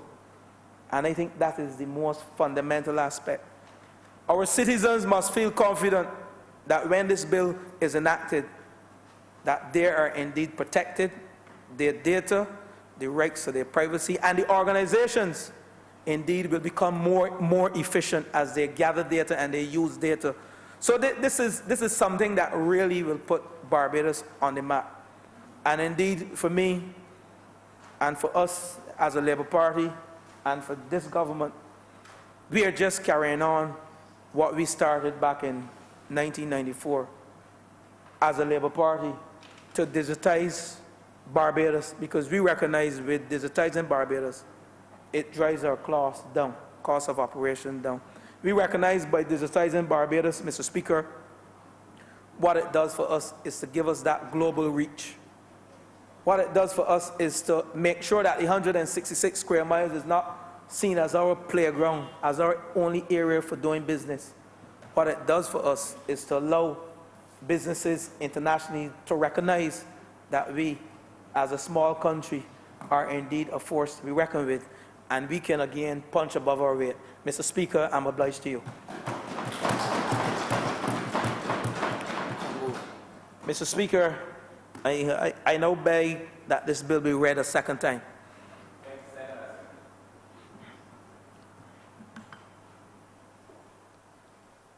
Honourable Member for St. Peter. Thank you very much, Mr. Speaker. I just want to spend a few minutes supporting the bill that is before this honourable chamber, Data Protection Bill, to be known once it is passed as the Data Protection Act 2019. I think first, Mr. Speaker, we have to recognize that in an age like ours, in a technological age, data, information generally, is what I would consider to be the currency of this age. It is the currency, it is what dollars and cents and paper money, fiat currency, would be for an economy. In a technological age, data is the currency. Data drives, and facilitates production, because people, organizations, companies, businesses produce based on data. What are the demands? What is it that people are looking for? That kind of information drives production. That kind of information, data generally, drives trade. As a matter of fact, the availability of data is what drives even trade wars. And impositions, and this is what we hear on our news from time to time, but impositions of tariffs and non-tariff barriers, all these things, all these developments are based on data that is being collected. Generally speaking, but for individuals like ourselves and individuals across in Palmetto Square, in Spite Sound, those of us who go on the internet, which is most of us, we are targeted by advertisers based on our data. And so there is a certain intrusion into our space because of data that is collected about us. And the Honourable Member for St. George South would have referred to buying things online. And if you go on Amazon or Barnes & Noble and you look at certain books, then you find that the next time you go, similar books come up on the side as suggestions for you. the use of data by organizations, by commercial organizations especially, to advertise and to attract you into doing things that they believe would not just satisfy your desire or my desire, but also cause them, allow them to generate revenue and ultimately profit. And so advertising, trade, production, big business takes place in our society, takes place in our world in this technological age because of data. That is probably, even though I refer to intrusion, that is probably still the positive side of data and the use of data in our modern society. Because, Mr. Speaker, data is also used by those who are unscrupulous for purposes of extortion.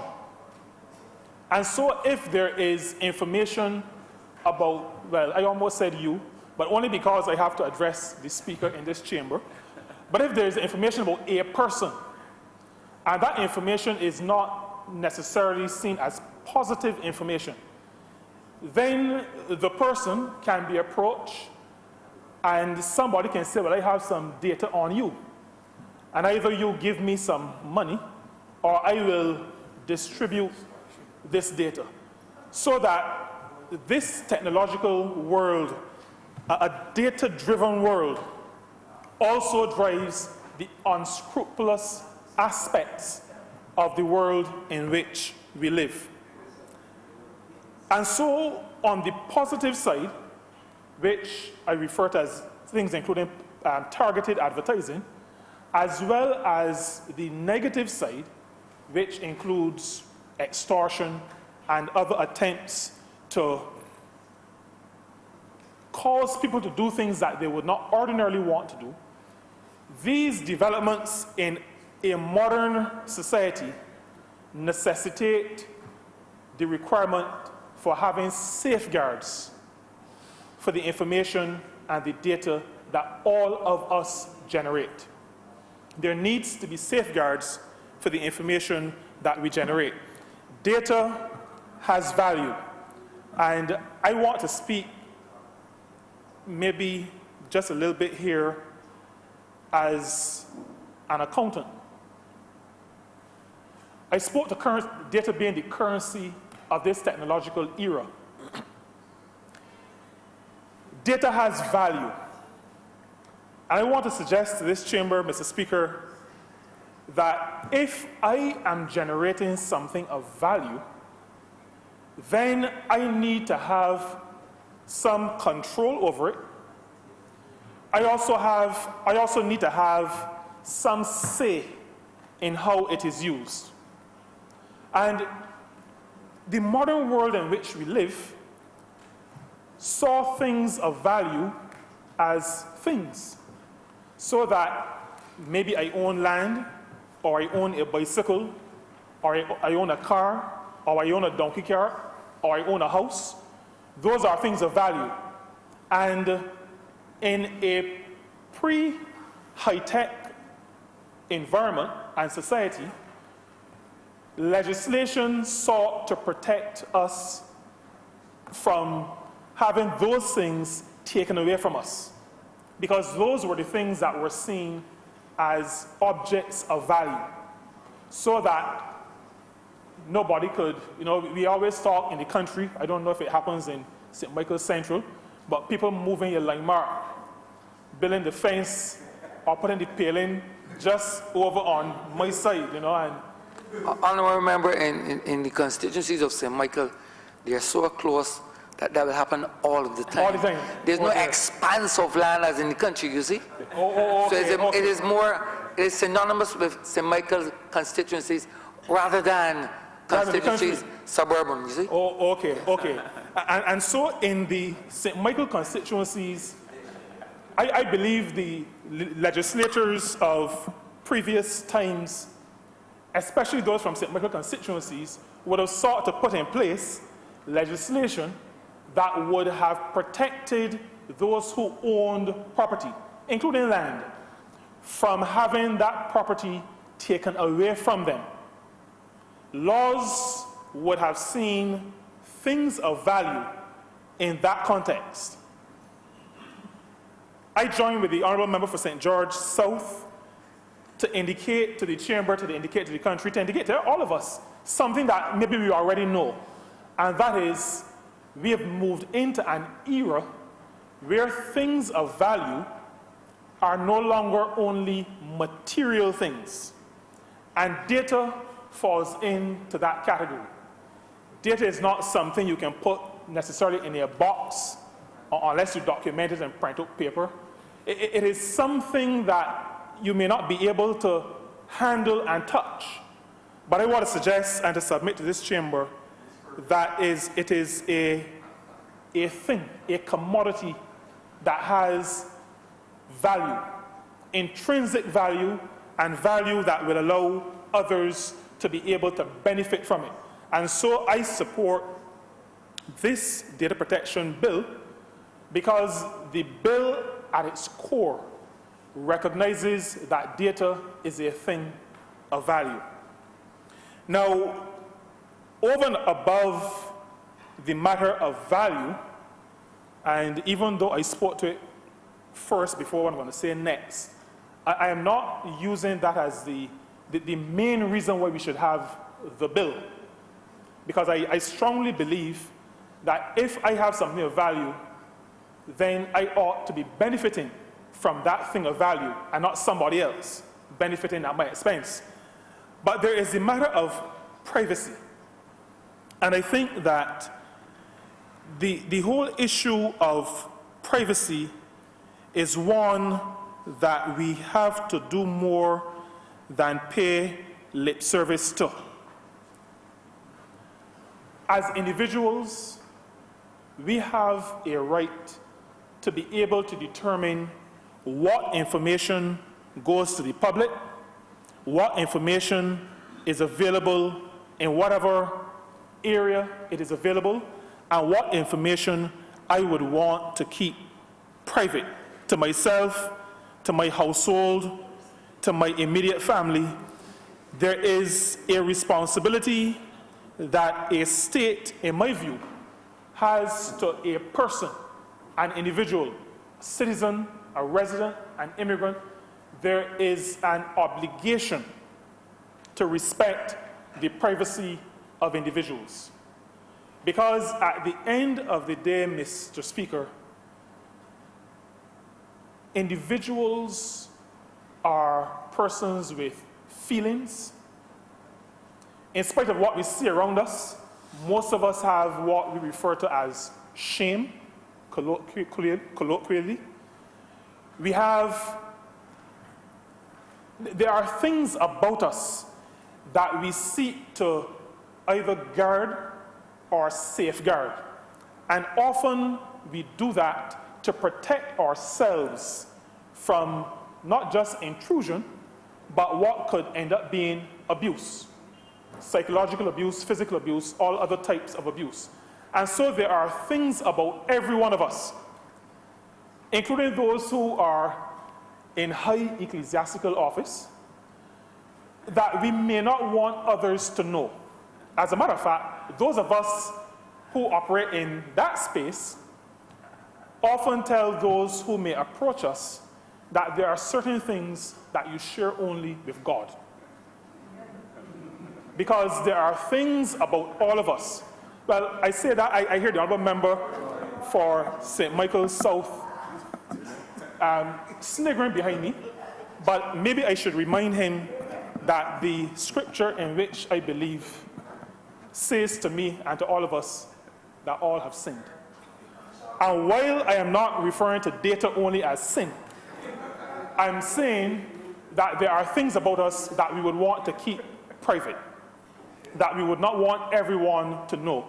And I think through the introduction of this bill, it's come to us from the upper chamber, but the introduction of this bill to this chamber indicates that there is a government in place that recognizes that we are human beings, that we have feelings, and that there are things about each of us that we would want to keep private. And this government, of which I'm a proud part, seeks in this bill to protect every member of the public and all of us from unnecessary intrusion, or I may even say from malicious intrusion into our personal affairs. And so in the Act speaks in the definitions to sensitive personal data. The Honourable Member who introduced the bill would have gone into this. And I am happy that the definition goes some way into specifying what that sensitive or what sensitive personal data could include. Specifying it, I think, takes away the subjectivity that could otherwise be invoked by those who have control of the data or those who come into possession of data. And so, at the risk of breaching the standing orders, Are you sure you wouldn't want to do that, Honourable Member? no, I wouldn't don't want to take risk. risks. Correct. But I You want ought to not- mention, You ought not to. right, I ought not to take those kinds of risks. But I believe, for example, that a person's trade union membership should not be something that is bandied about.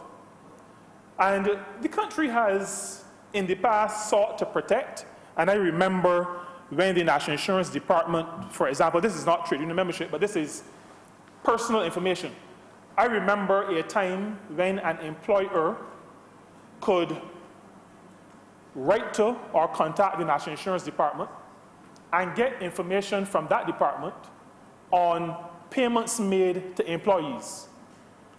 All of us, or most of us, or many of us would have heard recent advertisements, well, not recent, but advertisements over the past few years, which indicate that the National Insurance Department will no longer be sharing that information except with the express written permission. I don't know if that's the word, but that is the word that legal luminaries like yourself may use. The express written permission of the employee. And that is one of those situations where it is recognized that a person has a right to have their information, the data about them, held in confidence. Genetic data, financial record, sexual orientation or sexual life. That in itself is very interesting because there are many people who would not want details of their sexual life exposed. That would damage, Mr. Speaker, quite a number of people. Membership of a political body. Political opinions, that would not apply to us because all of us know our political opinions. Biometric data, criminal records, and the recognition in this bill that this information constitutes sensitive personal data is important in the context of the bill because it says to all persons and organizations who come into possession of data on people that the rights of the people, of individuals, of human beings must be respected. And Mr. Speaker, even as I look at the member for St. Michael West, I remember the story in Scripture where, and I'm sure he practices the same kind of empathy as Jesus did. But the lady who was caught in adultery, the commentators say that when Jesus stooped down and wrote in the sand, he wrote some things that when the gentleman who brought the lady looked at, they recognized that it was some sensitive personal data. And apparently they one by one walked away. But the point I want to make, Mr. Speaker, is that there is no record of Jesus having voiced that sensitive personal data. And so I would, as a person who attempts to follow Jesus, would want to suggest that a recognition that there's information about people that should remain confidential is one that must be respected by all. The honourable member would have indicated the areas where there are exemptions, and those we understand national security. There are health situations where, you know, if there's an outbreak of some illness that is contagious, then a country, because it is a public health matter, has an obligation to be able to collect that kind of data so that those outbreaks can be controlled or eliminated. There are certain exemptions, public health, public safety, and to ensure that we keep good order in our society. But outside of those, well, I stand next to the honourable member for St. Philip West, who would not want me to forget the artists and the ability of artists to use certain information. And I heard some information in a calypso recently called One Song, and I think I recognize information about the honourable member for St. Philip West. But that classic song cannot, that classic song... No pun, honourable, no pun intended. No, I don't use puns, Mr. Speaker. No pun intended. I don't use puns, but it sounds to me like a classic song because it refers to some songs that I've heard many years ago, and I have to say that the artist sounds like a classic artist, But those artists would not be included in this because there's a certain understanding that artistic expression must be allowed within certain bounds, but that expression of the creative talent must be allowed to be expressed. The exemption that speaks to journalism is also an important one. Journalism and the media, well, traditionally the print media, we've called from time to time the third estate. It is recognized that journalists have an important role to play in a country's development. We recently lost a stalwart, maybe the doyen of journalism in Barbados, Mr. Honourable. But journalism, even from his own example, and from the example of many others, journalists must be allowed, again within certain bounds, but must be allowed to share enough information that will allow citizens to make good judgments as they go about their business and as they live in a society. Because oftentimes, most of the information that the ordinary person will receive, they will get from the media. They will not get it necessarily from this honourable chamber. They will not get it necessarily from business people or businesses from their workplaces. They may not even get certain information in a place of worship, because in a place of worship, there is a certain set of information that we share. And oftentimes, ordinary people will get information through the media. And so the media has to be allowed to share that information, albeit in a responsible manner. And so they are exempted from some of this as well.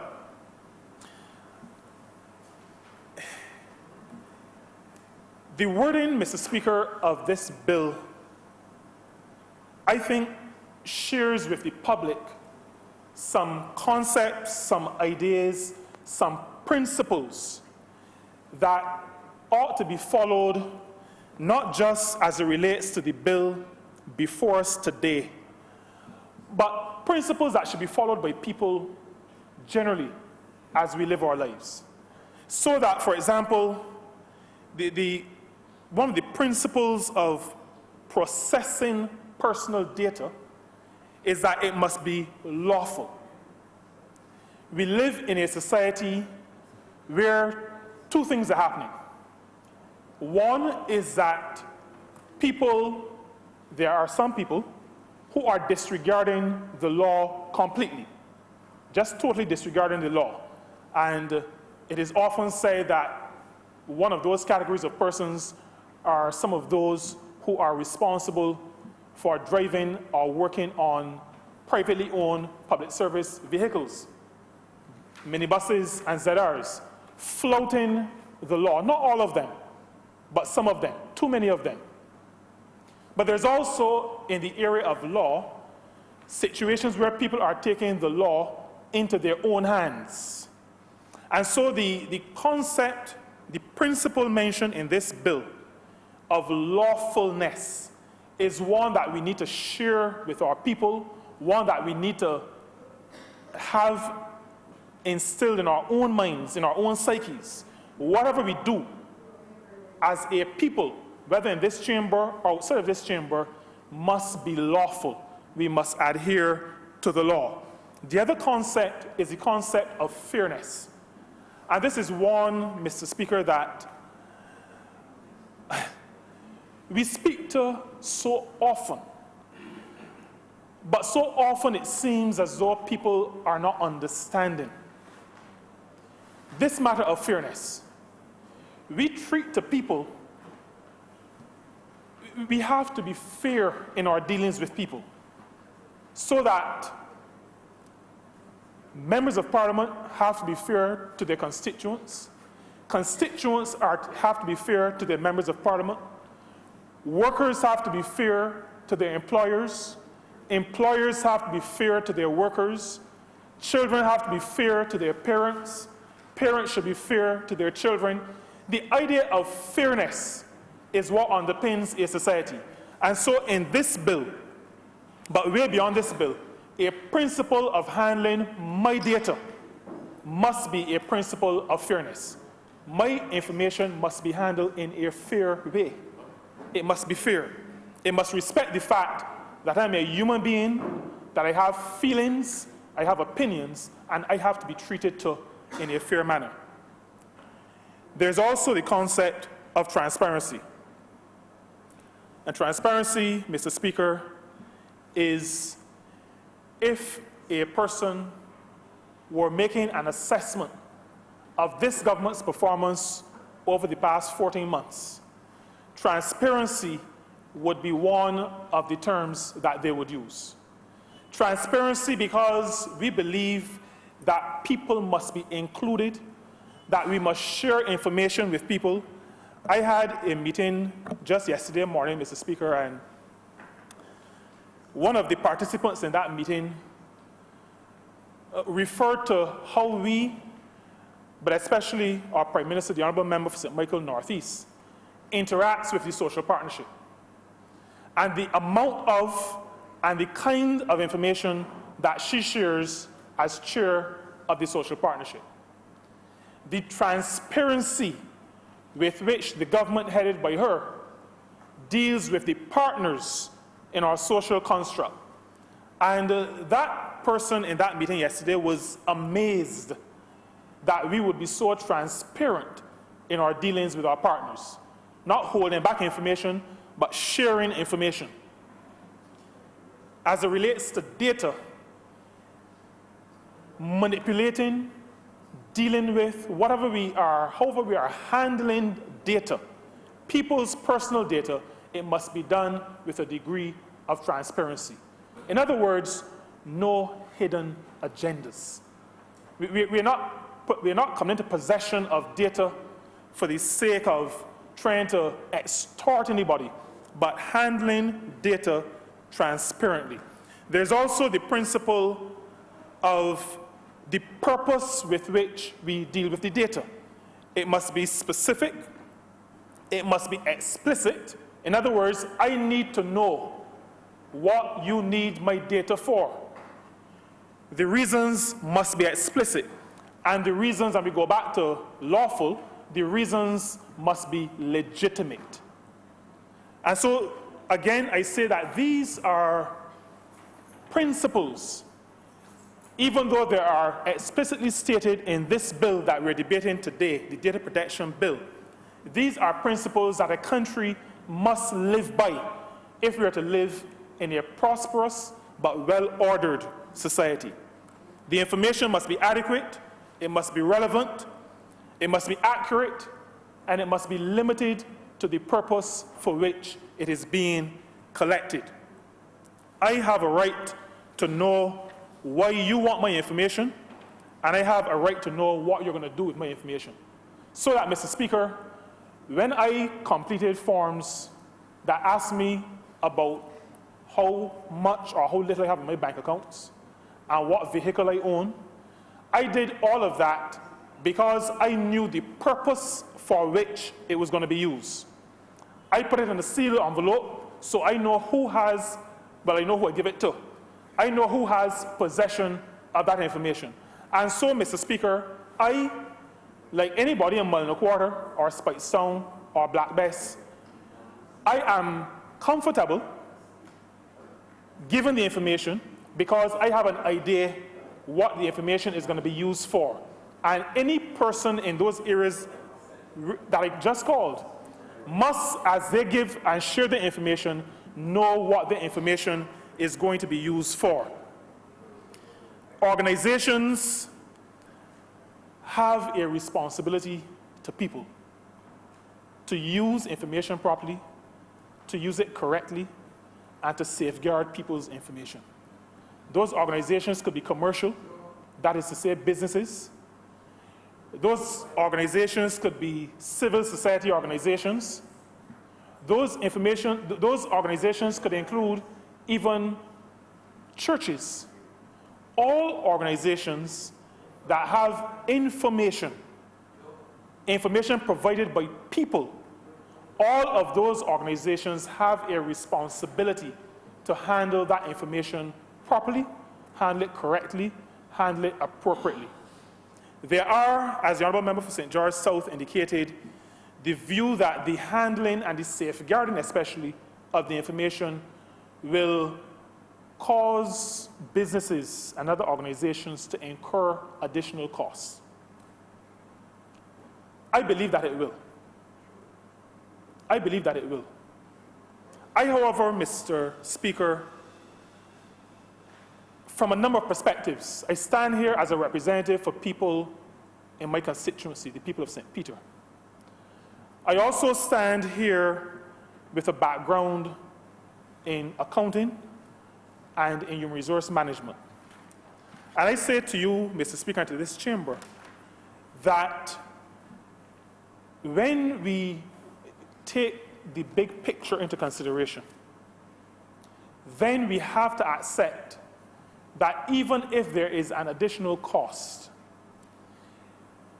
the responsibility that we have as it relates to possessing people's information, the information of fellow citizens, that responsibility is so great as to necessitate every organization putting in place some minimum safeguards to ensure that that data is not incorrectly or maliciously used.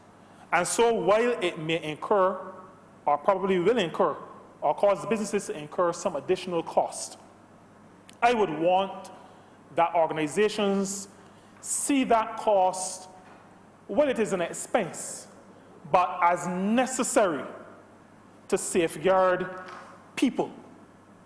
Because as the 1944 Philadelphia Declaration at the ILO said, labor is not a commodity. People are not things. I do not believe that people are factors of production. We are human beings, and our information is precious to us, and so it must be safeguarded. There is a cost, but that is the cost of living, existing, and operating in a 21st century, highly technological and digitized economy and society, where information, data, is portable in a way that it has never been before. It is so possible to just move it around and have it misused. Many of us would have had credit cards where the bank would have called and said, your card has been compromised. We have canceled it, come in to get another one. Many of us have been touched. And so, Mr. Speaker, as I wrap up, I would want to commend this bill to this Honourable House. I would want to commend it also to those organizations that are going to be impacted by having to put these safeguards in place. I really want to commend the bill to them. I would want to say that this bill exemplifies this party's position, this party in government. It exemplifies our position that human beings are important, that human beings are the most important, and that their information, in this case, their data, must be protected. And with those words, Mr. Speaker, I am very obliged to yourself.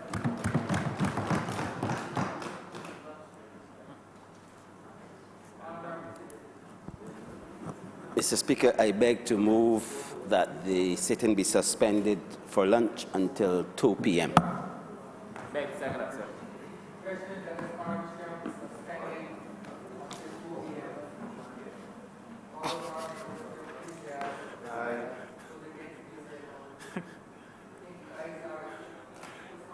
So dangerous.